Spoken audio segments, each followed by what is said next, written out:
হতাশায় ডুবে গেছেন অভিনেতা চঞ্চল চৌধুরী। একদিকে ঘরে মায়ের অসুস্থতা, অন্যদিকে সোশ্যাল হ্যান্ডেলে তাকে নিয়ে ট্রোল। অভিনেতা দেশের সংবাদ মাধ্যমকে বলেছেন, এতটা খারাপ সময়ের ভিতর দিয়ে যাব সেটি কল্পনাও করিনি।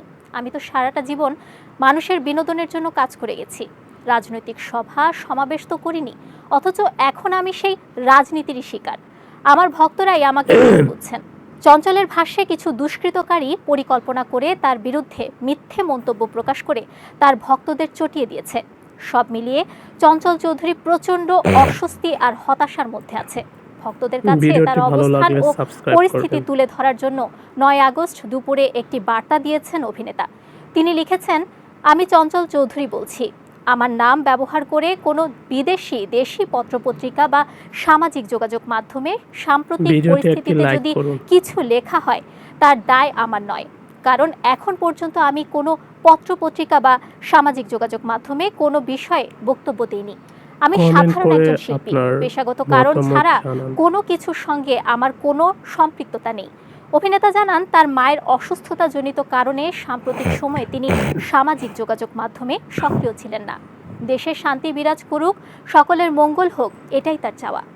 এমন ঘোষণা সোশ্যাল হ্যান্ডেলে প্রকাশের পর পরিস্থিতি স্বাভাবিক হবে বলে প্রত্যাশা করলেও যেন হিতে বিপরীত হয়েছে। মন্তব্যের ঘরে নেতিবাচক মন্তব্যের ঢেউ উঠেছে। অভিনেতা বলেন, আমি প্রতিটি মন্তব্য মন দিয়ে পড়ছি, কিছু মন্তব্য বহুবার পড়ছি এবং আমি প্রতিজ্ঞা করছি এর একটি মন্তব্য মুছব না। ধরে নিলাম দেশের মানুষের কাছ থেকে এগুলো আমার শিল্পী জীবনের অন্যতম স্বীকৃতি, যাদের জন্য গত 3টা দশক অক্লান্ত শ্রম, ঘাম, মেধা আর সততার ভেতর দিয়ে নিজেকে পরিচালিত করেছি।